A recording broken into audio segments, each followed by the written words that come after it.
Kita nak naik lift. Kita nak pergi ke Sains.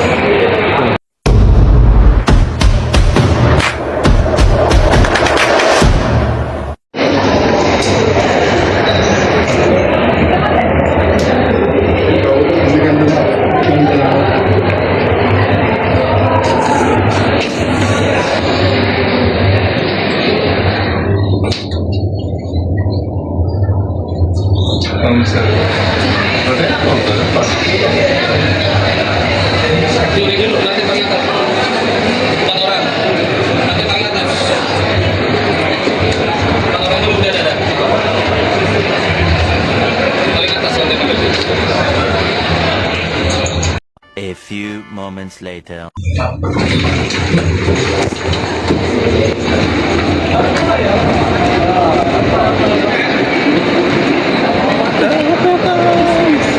Pesan, masuk.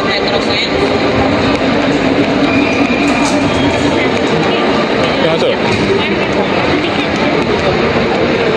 Tiket berapa? Sunat. Anak.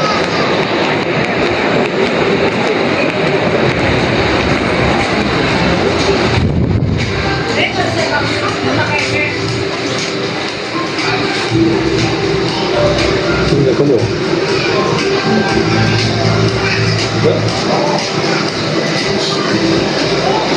Oh. Bagus ya. Action kan. Maksudnya boleh masuk kedua. Sharing fast. Sekarang berapa? Tengok. Ada. Nah. Kedua. Malaysia.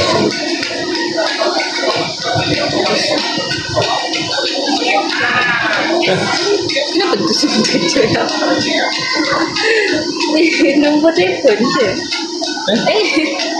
Maybe dia kosong kan.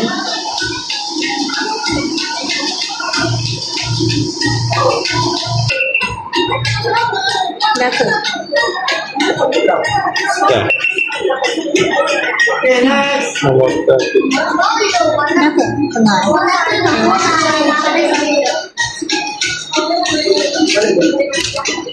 Belum. Okey. Tengok.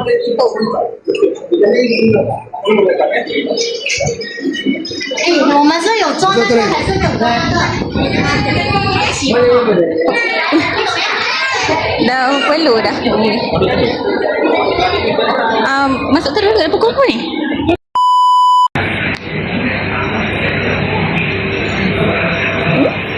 Kita masuk mana ni? Kita naik kenderaan apa ni? Kita naik. Oh, dia mungkin. Kita naik US ke? Sekarang kita akan naik kapsul energy. So, tapi tak Habis lah. tuakan depan. Kita akan naik kapsul sebentar lagi. So, stay tune okay guys. Banyak kali kita akan stay tune. Jadi. Dan ni kebahagiaan isteri saya. Kita cuba semua. And then you so scared. Sudah.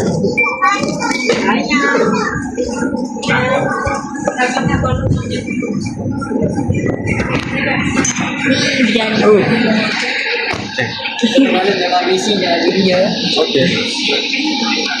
Ini mana ini ya bang? Apa tu? Kasih balik. Okey, kalau yang nak masuk betul lain tu? Ke sana je kan? Dari situ. Okey. Special. tapi tak lagi sabar.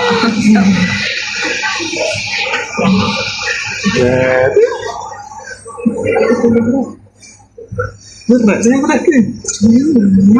Berat sikit ke? Sikit je. Sebab baby lah kan? Tak ada lah. Tak ada. Dia tak salah. Baby nak betulkan ni. Selamat datang ke Petroscience. Susim lah. Selamat datang ke kisah tentang tenaga. Anda bakal mengalami sesuatu yang hebat dan pelajari bagaimana tenaga telah membentuk kehidupan manusia sejak awal lagi. Anda akan melintasi masa sehingga ke masa depan yang hanya di sebalik sana. Saya nak buat video juga dalam TikTok. Penggunaan tenaga bukan sahaja telah membawa kita kepada kemajuan yang menakjubkan, tetapi juga mencerminkan perkembangan dari zaman ke zaman. Saya tengok. Kisah tentang tenaga telah bermula sejak dulu ketika satu percikan api telah mencetus peradaban. Saya tak percaya semua ni. Sebab apa kita mula dengan Nabi Adam ke? Kita mula dengan Nabi Adam. Nabi Adam dah moden. Sepanjang zaman, Kita tak percaya semua ni. hanya dengan mengawal kuasa api, manusia mampu memanaskan badan di musim sejuk, memasak makanan untuk diet yang lebih baik dan menyehatkan otak, menerangi kegelapan untuk menakutkan haiwan liar. Dan apabila penggunaan tenaga meningkat dari semasa ke semasa, manusia mula berevolusi. Kita jaga sikit lah. Apabila manusia memulakan kaedah baru untuk memburu, memancing dan bercucuk tanam, mereka membentuk komuniti yang tinggal dan bekerja bersama-sama. Mereka menuai hasil tanaman di ladang serta memanfaatkan kuasa air dan angin. Lalu, konsep kemasyarakatan juga muncul di pekan-pekan serta bandar yang lebih besar. Engine warp merupakan kemajuan seterusnya yang diilhamkan daripada teori saintifik yang muncul pada zaman pencerahan. Kaedah pengeluaran baharu telah dicipta untuk meringankan tugasan buruh berat. Industri baharu dan pengangkutan baharu muncul. Perdagangan berkembang besar di seluruh dunia. Bandar-bandar berkembang lebih cepat daripada sebelumnya.